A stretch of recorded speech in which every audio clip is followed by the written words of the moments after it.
The rain fell in sheets against the cracked pavement of the alleyway, turning the neon reflection of the 24/7 Mart sign into a blurry, bleeding mess of pink and green. It was 2 a.m. in the grimier side of Seoul, the hour when the city stopped pretending to be civilized and showed its teeth. Inside the store, the fluorescent lights hummed with a headache-inducing buzz. Maya wiped down the counter for the 10th time that hour, her movement slow and heavy with exhaustion. She was 23, an art student with paint under her fingernails and 0 in her bank account, working the graveyard shift because it was the only job that paid cash under the table. The electronic chime of the microwave pinged, cutting through the silence. Maya straightened up, grabbing the hot bento box with a towel. It was the spicy pork set, expired as of 10 minutes ago. Store policy said she had to throw it in the trash. Maya's policy said otherwise. She grabbed a can of hot coffee from the warmer, tucked the bento box under her arm, and walked to the back door. She took a deep breath, steeling herself against the cold, and pushed the heavy metal door open. The smell of wet asphalt and garbage hit her instantly. He was there. He was always there. Sitting on a flattened cardboard box between the dumpster and the brick wall was a figure huddled under a dark, grime-stained parka. He didn't move when the door opened. He didn't look up. He was like a statue made of debris, blending perfectly into the shadows. "It's spicy pork tonight," Maya said softly, her voice barely carrying over the sound of the rain. "And I got you the good coffee, not the cheap stuff." She stepped out into the downpour, ignoring the water soaking through her thin sneakers. She placed the food and the drink on a dry crate near his feet. The man didn't reach for it. Not yet. He waited until she took 2 steps back. It was their dance. He was a stray dog who had been kicked too many times to trust a hand that came too close. Slowly, a hand emerged from the parka. It was wrapped in dirty bandages, the fingers long and calloused. He took the coffee first. As he lifted his head to drink, the hood slipped back just an inch. Even in the darkness, the scar was visible. It was a jagged, ugly thing that ran from his left temple, slicing down his cheek and disappearing into his collar. It looked fresh, angry. But it was his eyes that always stopped Maya's heart. They weren't the eyes of a broken man. They were sharp, black, calculating. They tracked the movement of a stray cat across the alley. They tracked the flickering street lamp. And for a fleeting second, they tracked Maya. "You know," Maya said, leaning against the doorframe, hugging her arms for warmth. "My professor tore apart my portfolio today.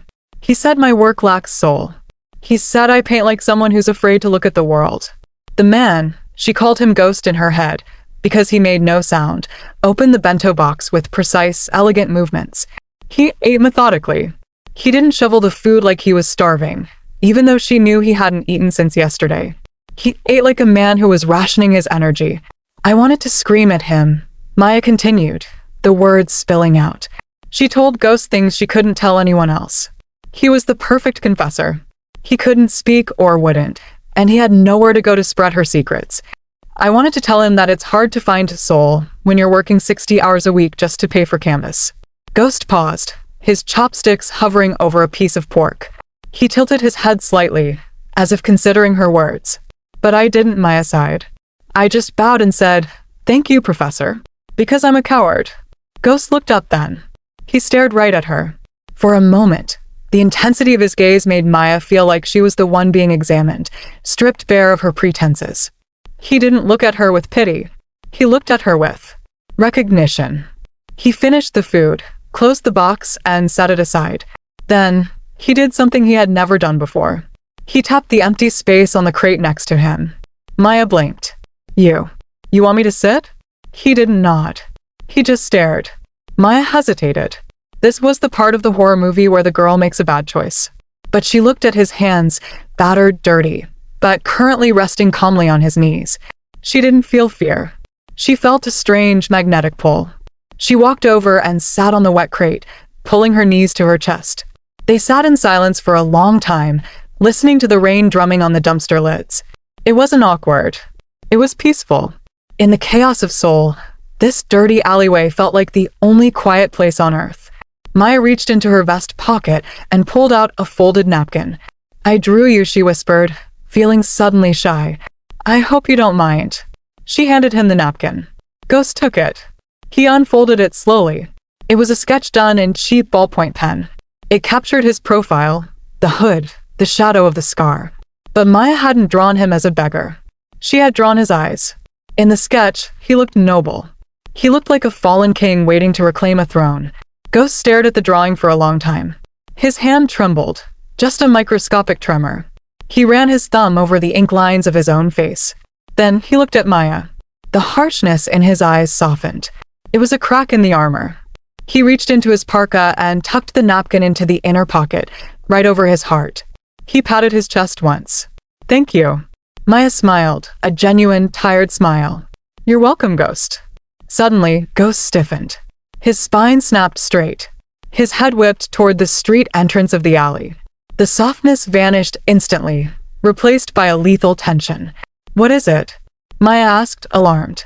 A black sedan rolled slowly past the mouth of the alley. Its windows were tinted pitch black. It slowed down, lingering for a second, before accelerating away. Ghost let out a breath, a low hiss through his teeth. He turned to Maya and made a sharp gesture with his hand. "Go. Inside." "Was that? Do you know them?" Maya asked, standing up. He didn't answer. He pulled his hood down low, obscuring his face completely, and curled back into a ball against the wall. The wall was back up. The moment was over. "Okay," Maya whispered, sensing the shift. "Okay. Stay dry, Ghost." She went back inside, locking the heavy metal door behind her. She didn't know it then, but that was the last peaceful conversation she would ever have. If you're enjoying this story and want to know who the ghost really is, make sure you subscribe and hit that like button right now. Trust me, the reveal is going to blow your mind.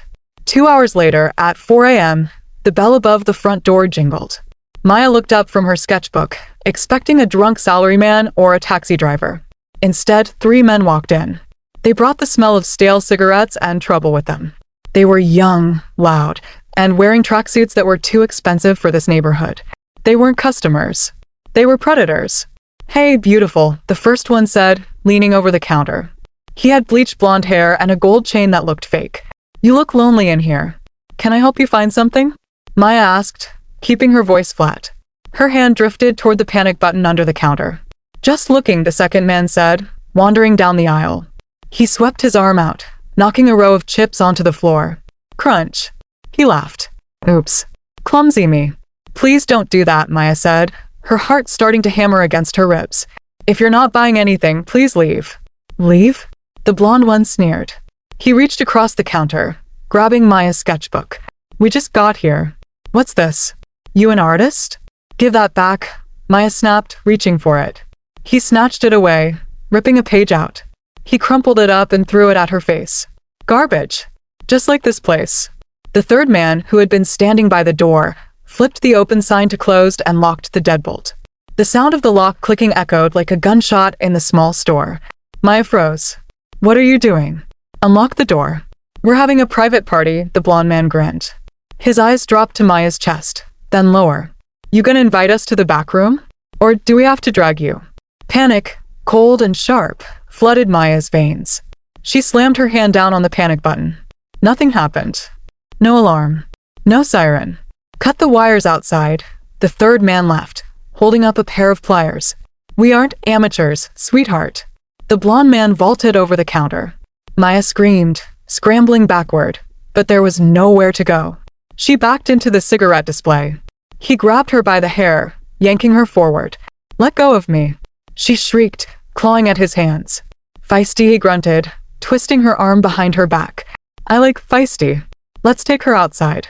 Don't want to make a mess on the merchandise." "No. No." He shoved her toward the back door, the door to the alley. The other 2 men laughed, kicking over displays as they followed. They kicked the back door open, dragging Maya out into the rain. She slipped on the wet asphalt, skinning her knees, mud soaking her clothes. She screamed for help, but the rain drowned out her voice. The alley was empty, except for the pile of rags by the dumpster. The blonde man threw Maya against the brick wall. She slumped down, sobbing, looking around wildly. "Nobody's coming," the man sneered, unzipping his jacket. "Just relax, and this will be over too." Whoosh. It wasn't a sound. It was a displacement of air. A bento box flew through the air, hitting the third man squarely in the face with the force of a brick. He went down instantly, unconscious before he hit the ground. The blonde man spun around. What the hell? Ghost was standing up. But he wasn't the ghost Maya knew. He didn't struggle to his feet like an injured man. He didn't hunch his shoulders against the cold. He stood at his full height, over 6 feet of coiled, terrifying muscle. He rolled his neck, a sickening crack echoing in the alley. "Hey, bum," the second thug yelled, pulling a knife from his pocket. "You want to die?" Ghost didn't answer. He took a step forward. He moved like water. Fluid. Inevitable. The thug lunged with the knife. Ghost didn't even blink. He caught the man's wrist in midair. There was a wet snap as the bone broke. The thug screamed, dropping the knife. Ghost spun, driving his elbow into the man's temple. The thug crumpled like a marionette with cut strings. 2 down. 4 seconds. Maya stared, her breath caught in her throat. The rain hammered down, washing the grime off the man she thought was a beggar. The blonde leader backed away, his face pale. He fumbled inside his jacket, pulling out a gun. "Stay back," he screamed, his hand shaking. "I'll kill you. I'm part of the Ryong. You hear me?" At the mention of the name, Ghost stopped. He tilted his head. The hood of his parka had fallen back. The lightning flashed, illuminating his face. The scar looked like a jagged bolt of lightning itself. His eyes were burning with a cold, blue fire. "Ryong?" Ghost repeated. It was the first time Maya had ever heard him speak. His voice was like gravel grinding in a mixer, deep, rusty, and vibrating with a power that made the ground shake. It wasn't the voice of a homeless man. It was the voice of a man who gave orders that ended lives. "You are a disgrace to that name," Ghost growled. The thug fired. Bang. Maya screamed, covering her eyes. But when she opened them, Ghost was still standing. He had moved. He had dodged the bullet by inches. He was closing the distance.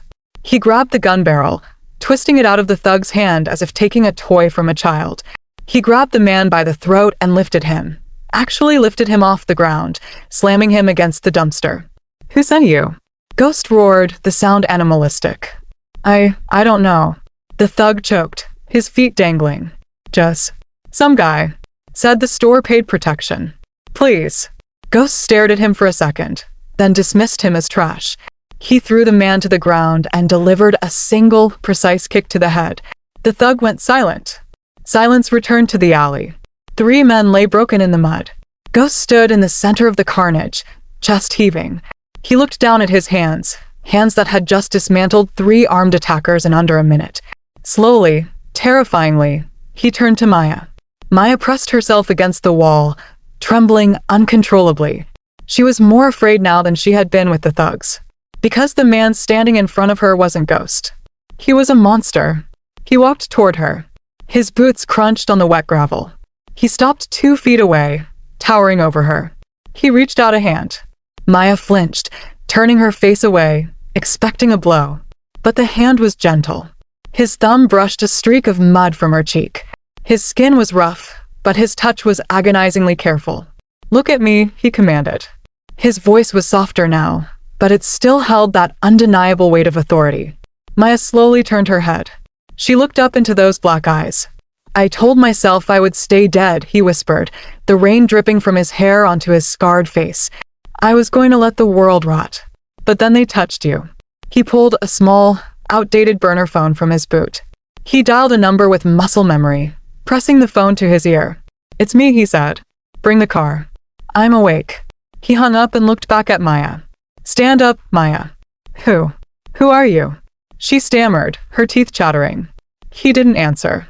He just stripped off his dirty parka, revealing a muscular torso wrapped in old, graying bandages, and draped the coat around her shoulders. It smelled of rain in him.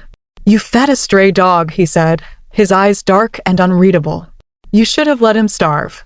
Because now, the dog is going to eat the world for you." Tires screeched at the end of the alley. Headlights blinded them.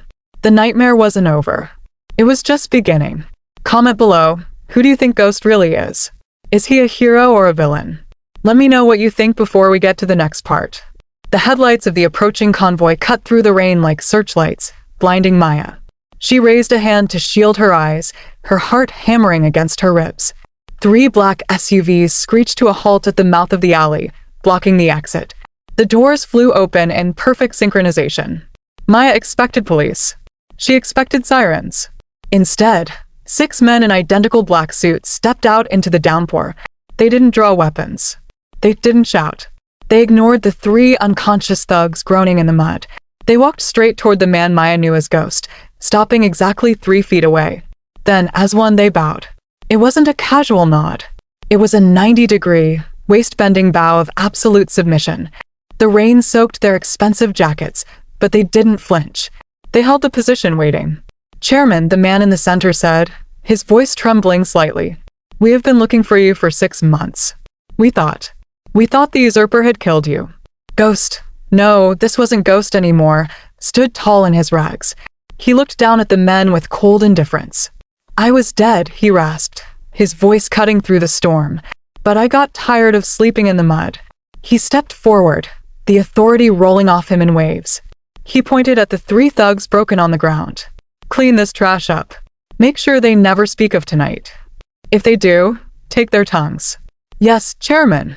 The men shouted in unison. Minho turned back to Maya. She was pressed against the brick wall, her eyes wide with terror. She looked from the bowing men to the man she had fed leftovers to. The reality was crashing down on her. He wasn't a victim. He was a king. And kings were dangerous. "Maya," he said. "Stay away from me," she whispered, inching toward the back door of the store. "I don't know who you are, but I am going inside. I'm calling the police." Minho's expression hardened. He crossed the distance between them in 2 long strides. "The police work for the man who tried to kill me. If you call them, you die." "Then I'll just go home," she cried, tears mixing with the rain on her face. "I won't say anything. I promise." "You can't go home," he said simply. "They saw your face. They know you helped me. You are a target now." He reached out and grabbed her hand. His grip was firm, inescapable. "Let go," she screamed, digging her heels into the wet asphalt. "I am saving your life," he growled, pulling her toward the open door of the middle SUV. "Stop fighting me." He didn't wait for her to agree.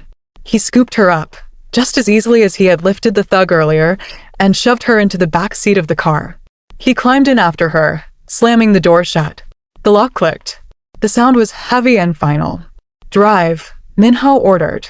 The car surged forward, leaving the alley, the convenience store, and Maya's old life behind in the rearview mirror. Inside the car, the silence was suffocating. The interior smelled of leather and conditioned air, a stark contrast to the smell of blood and rain outside. Maya huddled against the door, shivering violently. Her clothes were soaked. She hugged the dirty parka he had given her tighter around her shoulders, realizing with a sick jolt that it was his smell that comforted her, even as he terrified her. Minho sat on the other side of the seat. He didn't look at her. He was staring out the window, watching the city blur by. His hand was resting on his knee, tapping a slow, rhythmic beat. "Where are you taking me?" Maya asked, her voice small. "To a place where walls have no ears," he replied without turning. "This is kidnapping," she said, finding a spark of anger beneath the fear. "You realize that, right? I saved you. I fed you. And this is how you repay me?" Minho finally turned. The passing streetlights illuminated the scar on his face, making it look like a ravine of shadow. "You fed a ghost," he said softly. "Ghosts don't have debts. But I am a man again.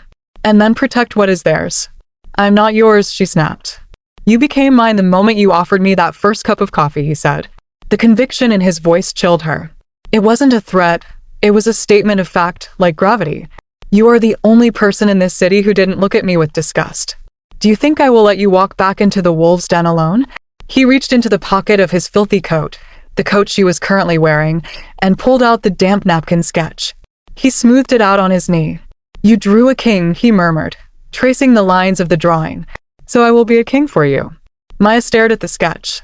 She wanted to argue, to scream, to jump out of the moving car. But exhaustion was pulling at her eyelids. The adrenaline crash was hitting hard. The car was warm. The hum of the engine was hypnotic. Before she could protest again, the world faded to black. When Maya woke up, the motion had stopped. She blinked, disoriented. The door opened. A man in a suit, not Minho, stood there. "Miss," he said politely, "we have arrived." Maya scrambled out of the car. She wasn't in an alley anymore. She was in an underground garage that looked cleaner than a hospital. Rows of luxury cars gleamed under bright lights. Minho was standing by a private elevator, talking in low tones to his head of security. He looked out of place, a ragged, dirty stain on a pristine canvas. He saw her and beckoned. Come. Maya followed. Not because she wanted to, but because two guards were standing behind her, blocking any escape. They rode the elevator up in silence. The numbers climbed higher and higher. 40, 50, 60. The doors opened directly into a penthouse. Maya gasped. It was massive. Floor-to-ceiling windows offered a panoramic view of the Seoul skyline. The floors were white marble. The furniture was sleek, black Italian leather. It was cold, expensive, and intimidating. This is. Maya started. My safe house, Minho finished. He walked into the center of the room, his muddy boots leaving tracks on the white marble. He didn't care. My uncle thinks I died in the gutter. He is currently sitting in my office, drinking my scotch, thinking he won. He doesn't know I own this building under a shell company. He turned to Maya. He looked tired. The adrenaline of the fight had worn off, and he looked like what he was, a man who had been living on the street for months. Wait here, he commanded. Don't touch the windows. The glass is bulletproof, but the sensors are sensitive. Where are you going? Maya asked, feeling a sudden spike of panic at being left alone in this museum of a house. To wash the gutter off my skin, he said. He looked at his dirty hands with a sneer of disgust.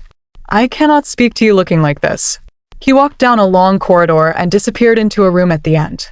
Maya stood alone in the massive living room. She hugged herself. She looked at her reflection in the dark window. She looked like a drowned rat in an oversized parka. Minutes ticked by.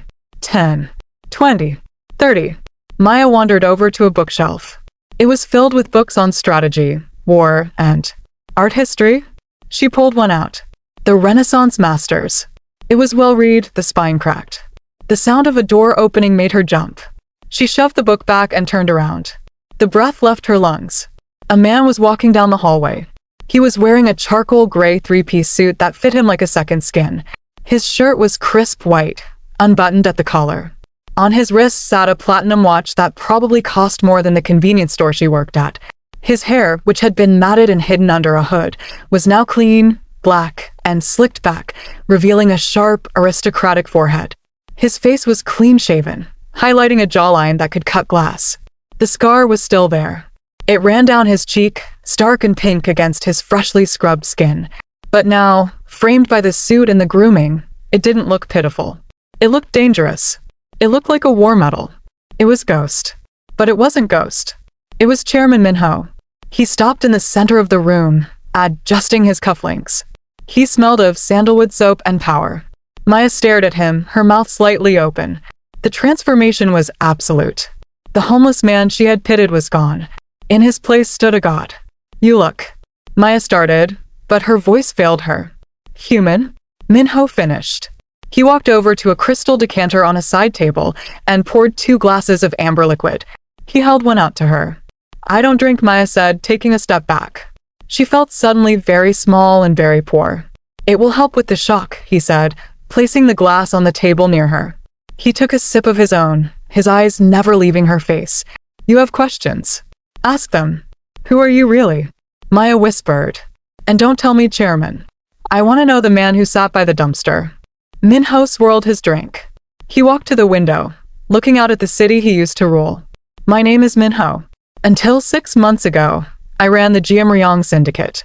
We control the ports, the shipping, the construction. His voice was calm, detached. My uncle, a man I treated like a father, decided he wanted the crown. He slit my throat while I slept. He touched the scar absently. He dumped my body in the Han River. He thought I was dead. I survived. I dragged myself to the shore. I couldn't speak.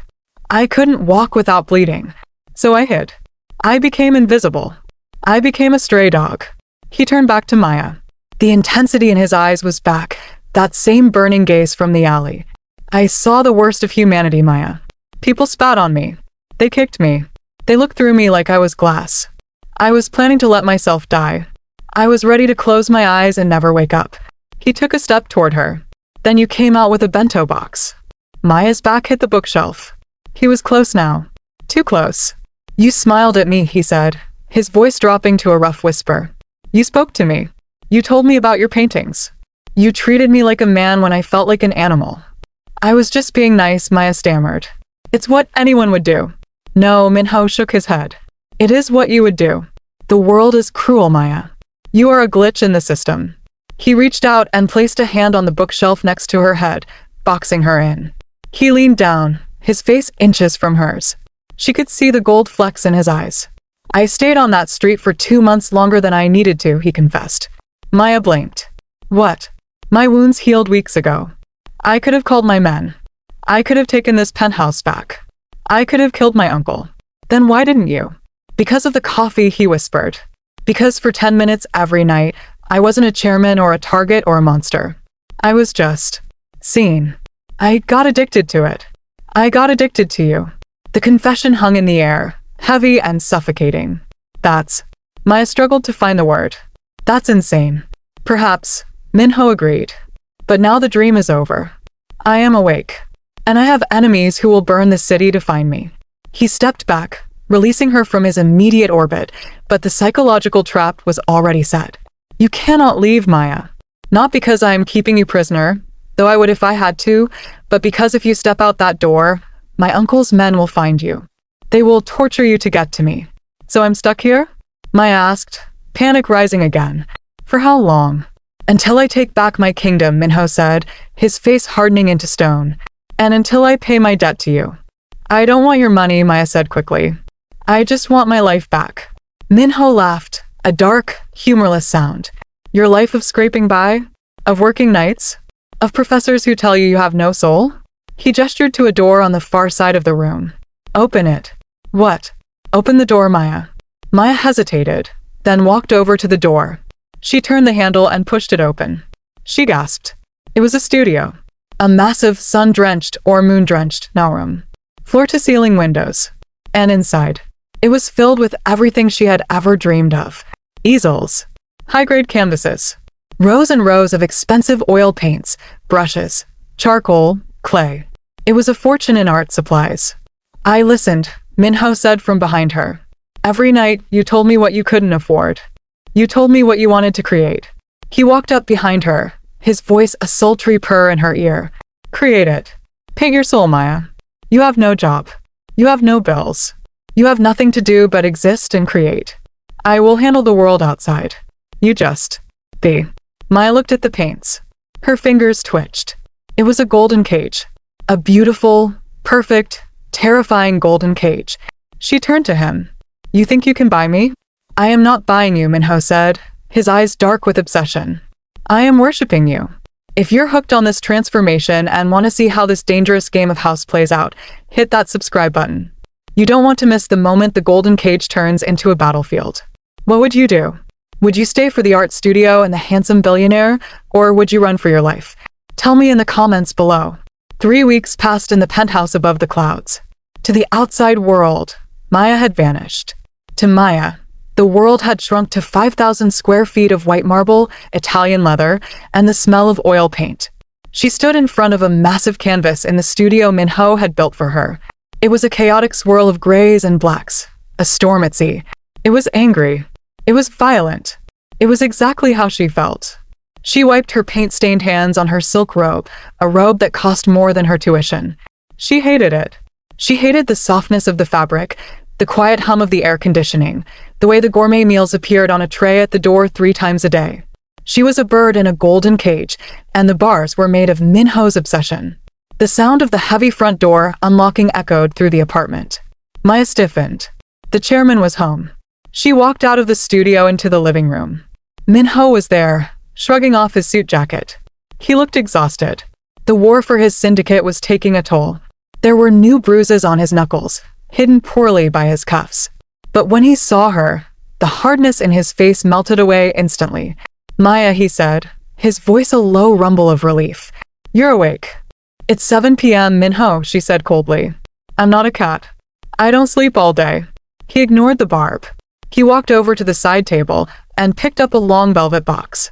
I brought you something, he said, holding it out. I don't want it. Open it. Maya sighed, taking the box. She popped the lid.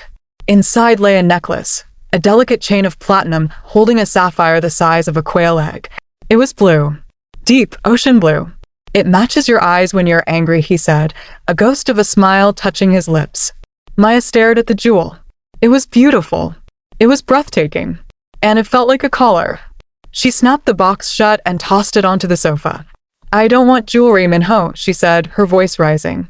I want to go outside. I want to feel the wind. I want to buy a cheap coffee from a 7-Eleven. I want to walk down the street without wondering if a sniper is watching me. Minho's face darkened. The softness vanished, replaced by the stone wall of the chairman. We have discussed this, he said, unbuttoning his cuffs. It is not safe. My uncle has put a bounty on anyone associated with me. If you step outside, you're dead. So I just rot here? Maya shouted, the frustration boiling over. Painting pictures no one will ever see. Wearing clothes I didn't pick. Waiting for you to come home and pet me. I am giving you everything. Minho roared back, the sudden volume making Maya flinch. I have given you safety. Luxury. Time to create. Do you know what I would have given for this when I was sleeping in the mud? I liked you better in the mud, Maya shot back. The words hung in the air, sharp and cruel. Minho went dead still. He looked at her, his eyes wide with a flash of hurt that he quickly buried under anger. You liked a ghost, he hissed, stepping closer. You liked a broken thing you could pity. You could feel good about yourself because you were the savior. But I am not broken anymore, Maya. I am a man. And I am a monster. Deal with it. I can't deal with it, Maya cried, backing away until she hit the cold glass of the window. I don't know who you are. You lock me in here. You buy me things, but you don't talk to me. Not really. You just watch me. Because I am terrified. He slammed his hand against the glass next to her head. The vibration rattled her teeth. He was breathing hard, his chest heaving against his white shirt. He looked wild, desperate. I am terrified, he whispered, his voice cracking. Because every time I leave this apartment, I have to kill people to make sure they don't get to this door. I walk through fire all day, Maya. And the only thing that keeps me from burning up is knowing that you are here. That you are safe. That I can come home and see you paint. He grabbed her hand, the one covered in gray paint, and pressed it against his chest. Through the thin fabric of his shirt, she could feel his heart hammering. It was fast. Erratic. You are my anchor, he said. If you leave, I drift away. I become the animal. Maya looked up at him. She saw the exhaustion etched into his features. She saw the fear behind the rage. He wasn't trying to control her because he was evil. He was trying to control her because he had lost control of everything else. Her anger deflated, leaving only a heavy, aching sadness. Minho, she whispered. You're hurt. She wasn't talking about his heart. She was looking at his shirt. A small bloom of red was spreading on his white side, just above his ribs. Minho looked down, seemingly noticing it for the first time. It's nothing. A graze. A knife. Let me see, she commanded. No. It's ugly. I've seen ugly, she said firmly. I saw you in the alley, remember? Take it off. Minho hesitated, then slowly unbuttoned his shirt. He shrugged it off, letting it fall to the floor. Maya sucked in a breath. His torso was a map of violence. The old scars from the torture were there, burns, cuts that hadn't healed right. And there was the new one, a fresh slice on his ribs that was bleeding sluggishly. But it was the tattoo that caught her eye. Over his heart, covering the place where he had kept her napkin sketch, was a new tattoo. It was fresh, the skin still raised. It was a painting brush wrapped in a dragon's tail. Maya reached out, her fingers trembling. She traced the ink. You got this. Last week, he murmured. So I wouldn't forget why I'm fighting. Maya looked up at him, tears pricking her eyes. You really are an idiot. I know. She moved her hand from the tattoo to the fresh wound on his ribs. She didn't have her medical supplies, but she had her instincts. We need to clean this, she said softly. Later, he rasped. His eyes were locked on her lips. The argument, the shouting, the fear. It had all distilled into a thick, suffocating tension. The air between them crackled with electricity. Maya, he groaned. Stop looking at me like that. Like what? Like you want to save me again. He leaned down. This time he didn't wait. He didn't ask. He kissed her. It wasn't gentle. It tasted of copper and scotch and desperation. It was acclaiming. He wrapped his arms around her waist, lifting her off the ground so she was eye level with him. Maya didn't fight. She wrapped her paint-stained hands around his neck, pulling him closer. For weeks, she had been afraid of the monster. But as his lips moved against hers, hot and demanding, she realized something terrifying. She didn't want the nice guy. She didn't want the ghost. She wanted this. She wanted the fire. He carried her to the sofa, never breaking the kiss. The world outside, the rain, the syndicate, the uncle, ceased to exist. There was only the heat of his skin, the weight of his body, and the desperate, unspoken promise that they belonged to each other. That night, the golden cage didn't feel like a prison. It felt like a fortress. If you're enjoying the heat between Maya and the chairman, make sure you hit that like button. We're about to head into the finale, and trust me, the peace doesn't last long in the mafia world. The next morning, Maya woke up alone in the massive master bed. The sheets were cold on Minho's side. She sat up, pulling the duvet around her. For a moment, she felt a flush of embarrassment remembering the night before. But then she remembered the desperation in his touch, the way he had held her like she was the only solid thing in the universe. She got out of bed and wrapped herself in the silk robe. She walked out into the living room.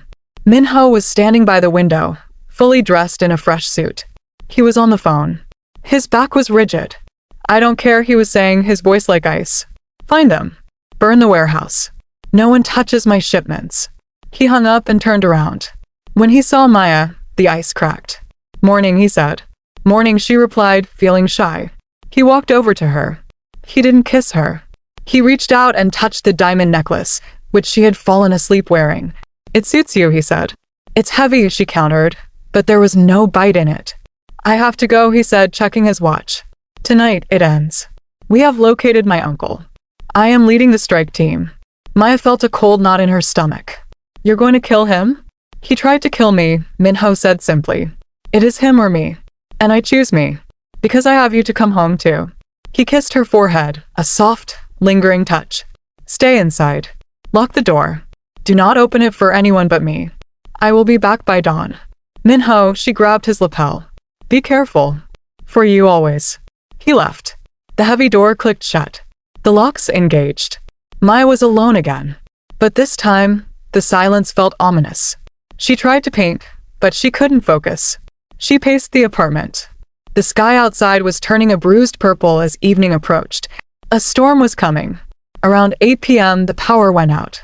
The penthouse plunged into darkness. Maya froze. The building had a generator. It should have kicked on instantly. It didn't. "Minho?" She whispered into the dark. She fumbled for her phone. No signal. The jammers were on. A chill went down her spine. This wasn't a power outage. This was a siege. She ran to the kitchen and grabbed the biggest knife from the block. She remembered Minho's words. Walls have no ears. But walls could be breached. Click. The sound came from the front door. The electronic lock was being overridden.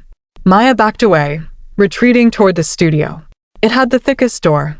She slipped inside, locked it, and dragged a heavy easel in front of it. She huddled in the corner, clutching the knife, her heart hammering like a trapped bird. She heard heavy footsteps on the marble floor of the living room. "Not many steps." These were numerous. Clumsy. "Come out, little bird." A voice shouted. It was old, scratchy, and cruel. "We know you're in here." Minho left his treasure unguarded. Maya clamped a hand over her mouth. It was the uncle. Minho had gone to trap him, but the uncle had outsmarted him. He hadn't gone to the warehouse. He had come here. "He loves you, doesn't he?" The voice taunted, getting closer. "The boy has a weakness. A soft spot for stray dogs." Crash. Something heavy hit the studio door. The wood splintered. "Open up." Maya squeezed her eyes shut. She thought of Minho. She thought of the sketch. She thought of the night in the alley. "I won't be a victim," she told herself. "I am the king's woman." She stood up, gripping the knife. The door buckled again. A hole appeared. A hand reached through to undo the lock.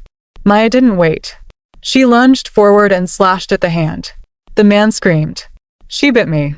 The bitch bit me. Break it down." The uncle roared. The door flew off its hinges, crashing to the floor. 3 men stood there, illuminated by tactical flashlights. In the center was an older man with a cruel face and a cane. Hello, my dear, the uncle smiled, revealing yellow teeth. You look expensive. Minho fattened you up nicely. Get out, Maya said, her voice shaking but defiant. She held the knife out. The uncle laughed. Oh, I like her. Grab her. We'll send Minho her head in a box. That should ruin his victory party. The two guards stepped forward. Maya swung the knife, but she was an artist, not a soldier. One of the men caught her wrist, twisting it until she dropped the weapon. He shoved her against the wall, pinning her. Let go. She screamed, kicking and fighting. Hold her still, the uncle commanded, pulling a pistol from his coat. He walked up to her, placing the cold barrel against her forehead. Any last words for your lover? He sneered. Maya glared at him. She didn't beg. She didn't cry. She summoned every ounce of fury she had learned from the ghost. He's going to kill you, she spat. He's going to tear you apart. The uncle chuckled. He's halfway across the city, chasing shadows. He won't even hear the gunshot. He cocked the hammer. Maya closed her eyes. Bang. The sound was deafening. But Maya didn't feel pain. She felt a spray of hot liquid on her face. The grip on her arm vanished. She opened her eyes. The uncle was looking down at his chest. A red flower was blooming on his shirt. He looked confused. He crumpled to the floor. Behind him, standing in the shattered doorway of the studio, was a shadow. It wasn't Minho. It was Ghost. He was wearing the old, dirty parka. His hair was messed up. He was panting, covered in sweat and rain. He held a smoking gun in his hand. He had never gone to the warehouse. He had known. He had baited them. And he had dressed in his rags to move through the city unseen, to slip past their perimeter. I told you, Minho's voice rasped, dark and terrifying. If you touch her, you die. The two guards let go of Maya, scrambling for their weapons. Big mistake. Minho dropped the gun. He didn't need it. He pulled a knife from his boot, a long, wicked blade. He moved. It was a blur of violence. He was a whirlwind of rage. He slashed, stabbed, and broke them. It took 10 seconds. When it was over, he stood amidst the bodies, his chest heaving. He was covered in blood, the uncle's, the guards, his own. He looked at Maya. He looked like the monster she had feared. Maya, he choked out, taking a step toward her. Are you hurt? Maya looked at the carnage. Then she looked at him. She saw the dirty parka. She saw the man who had pretended to be a beggar, just so he could protect her. She didn't run away. She ran to him. She threw herself into his bloody arms, burying her face in the filthy coat. You came back, she sobbed.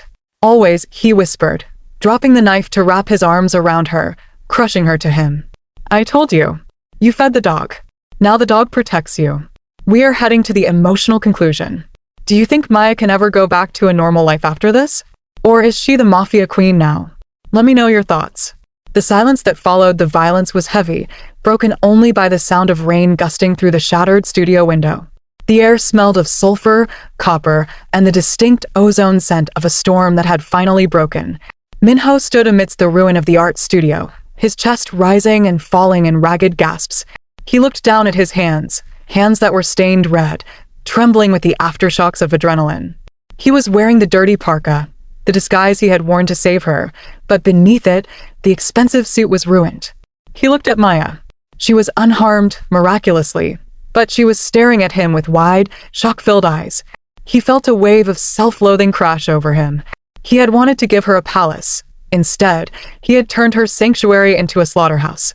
Don't look, he rasped, stepping back, trying to shield her from the sight of his uncle's body. Go to the bedroom, Maya. Lock the door. My men are 5 minutes away. They will clean this up. Maya didn't move toward the bedroom. She stepped over the broken easel, navigating the glass and the blood, and walked straight to him. You're bleeding, she said softly. It's not mine, he lied. Some of it is, she countered. She reached out, her hand hovering over a nasty gash on his forehead where a bullet had grazed him. Minho flinched away. I am filthy, Maya. I am covered in death. Don't touch me. I touched you when you were sleeping in a dumpster, she said, her voice gaining strength. Do you think a little blood scares me now? She took his hand, the bloody, trembling hand that had just taken 3 lives for her, and pulled him toward the master bathroom. He could have resisted. He could have snapped his wrist free with a fraction of his strength. But he followed her. He always followed her. In the massive marble bathroom, Maya turned on the tap. She wet a plush white towel, wringing it out with efficient, steady movements. She pushed him down onto the closed toilet lid. Sit. He sat. The great chairman Minho, the dragon of Seoul, sat obediently while a 23-year-old art student wiped the blood from his face. She worked in silence, cleaning the grime of the disguise and the gore of the battle from his skin. As the towel moved over his cheek, revealing the jagged scar, Minho closed his eyes. I shouldn't have brought you here, he whispered. I was arrogant. I thought I could keep the darkness out. But darkness follows me, Maya. It's in my blood. He's dead, Maya said, rinsing the towel. The water in the sink turned pink. The uncle. He's gone. There will be others. Minho opened his eyes, looking at her with desolate intensity. There is always another rival. Another war. If you stay, this will happen again. Maybe not today, maybe not tomorrow. But one day, I won't be fast enough. One day the bullet won't miss. Maya stopped. She looked at him, searching his face. Are you trying to break up with me while I'm cleaning your wounds? I am trying to save you, he said. For real this time. A commotion from the living room announced the arrival of his security team. Voices shouting, radios crackling. The cleanup crew had arrived. Minho stood up. The vulnerability vanished, replaced by the mask of the chairman. He walked out into the living room, barking orders, ensuring the bodies were removed, the police were paid off, and the windows were boarded up. Maya watched him from the hallway. He was powerful, terrifying, efficient. But she saw the way his hand shook when he lit a cigarette. She saw the way his eyes kept darting back to her, checking if she was still there. An hour later, the penthouse was quiet again. The bodies were gone. The blood was scrubbed from the marble. Minho stood by the front door. He held a thick envelope in his hand. Maya, he called. She walked over to him. He didn't look at her. He couldn't. The car is waiting downstairs, he said, holding out the envelope. Inside, this is the deed to the building with the convenience store. It is yours. There is also enough cash to start your gallery anywhere in the world. Paris, New York, somewhere safe. Maya stared at the envelope. You're kicking me out? I am setting you free, he corrected, his voice tight. I have paid my debt. You saved my life in the alley. I saved yours tonight. We are even. Even? Maya repeated, a spark of anger flaring in her chest. Is that what this was? A transaction? Go, Maya, he said, shoving the envelope into her hand. Go before I change my mind and chain you to the wall. Go and find a man who doesn't have a target on his back. Find a man who can give you a soul. He turned his back on her. It was the hardest thing he had ever done. Every instinct in his body was screaming at him to grab her, to lock the door, to keep her. But he loved her enough to let her go. Maya stood there for a long moment. She looked at the envelope. She looked at his rigid back. She heard the sound of his breathing, ragged, painful. She slowly walked to the door. Minho flinched when he heard her footsteps receding. He squeezed his eyes shut, waiting for the sound of the latch clicking, waiting for the silence to return. The crushing, lonely silence of the alley. The latch clicked, but the door didn't open. Instead, there was a soft thud as the envelope hit the floor. Minho turned around. Maya had locked the door. She dropped the keys on the floor next to the money. I don't want Paris, she said, crossing her arms. And I don't want a nice man with a soul. Maya, he warned, his voice cracking. Don't be stupid. I'm not being stupid, she said, walking toward him. I'm being an artist. Do you know what makes a masterpiece, Minho? It's not the pretty colors. It's the shadows. It's the contrast. She stopped right in front of him. She reached out and placed her hand over his heart, right over the tattoo of the paintbrush. You are my shadow, she whispered. And I am your light. If you send me away, we're both just gray. I will get you killed, he groaned, fighting a losing battle. Then teach me how to shoot, she countered. Don't hide me in a cage. Stand next to me. Let me be your queen, not your pet. Minho stared at her. He looked for fear in her eyes and found none. He looked for pity and found none. He found only a fierce, burning love that matched his own obsession. He broke. He grabbed her, pulling her into him with a force that knocked the breath out of her. He kissed her, and this time, it wasn't a desperate goodbye. It was a vow. It was a seal on a contract written in blood. You stay, he breathed against her lips. You stay, and you rule. Anyone who touches you dies. Anyone who looks at you wrong burns. Deal. Maya smiled against his mouth. He lifted her up, carrying her away from the door, away from the exit, and deeper into the heart of his fortress. The king had his queen. and the world was about to learn that you don't touch what belongs to the ghost. Before we show you where they ended up, take a second to subscribe to the channel. If you love stories where the nice girl tames the dangerous beast, you're in the right place. Hit that bell icon. Our next story is even darker. Epilogue. 1 year later. The gallery in the Gangnam district was packed. It was the event of the season. The champagne was flowing, the critics were raving, and the sold stickers were on almost every canvas. The theme of the exhibition was titled, The King in Rags. The centerpiece painting hung on the far wall, guarded by 2 massive security guards. It was a breathtaking, hyper-realistic oil painting of a man sitting in the rain, shrouded in a dirty parka, with eyes that burned like coals. It was beautiful and terrifying. Maya stood near the entrance, accepting congratulations. She was glowing. Her silk dress draped elegantly over her body, unable to hide the 7-month swell of her pregnancy. She looked tired but happy. Her hand rested subconsciously on her stomach. A shadow fell over her. Maya smiled without looking up. "You're scaring the investors, darling." Minho stepped out of the periphery. He was wearing a tuxedo, looking every inch the billionaire chairman. But his eyes were constantly scanning the room, checking exits, watching hands. He wrapped an arm around her waist, his hand coming to rest possessively on her baby bump. "Let them be scared," he murmured, kissing her temple. "They're looking at my wife." "They're looking at my art," she corrected, leaning back into him. "Same thing," he said. "You painted me. You made the world see me the way you did in that alley." He looked at the painting of himself as a beggar. Then he looked down at his wife, carrying his heir, safe in the empire he had secured for them. "Do you miss him?" Minho asked quietly. "The ghost?" Maya turned in his arms, smoothing the lapel of his jacket, her thumb brushing the scar on his cheek. "I don't miss him," she whispered, "because he never left. He just got a better suit." Minho smiled, a rare, genuine smile that reached his eyes. He leaned down and kissed her, right there in front of the cameras, the critics, and the rivals. He didn't care who saw. He wanted them to see. He wanted the world to know that the king in rags had found his treasure, and God help anyone who tried to take it from him. What an ending. From a bento box in the rain to the top of the art world. Do you think Minho's enemies are truly gone, or is their peace just temporary?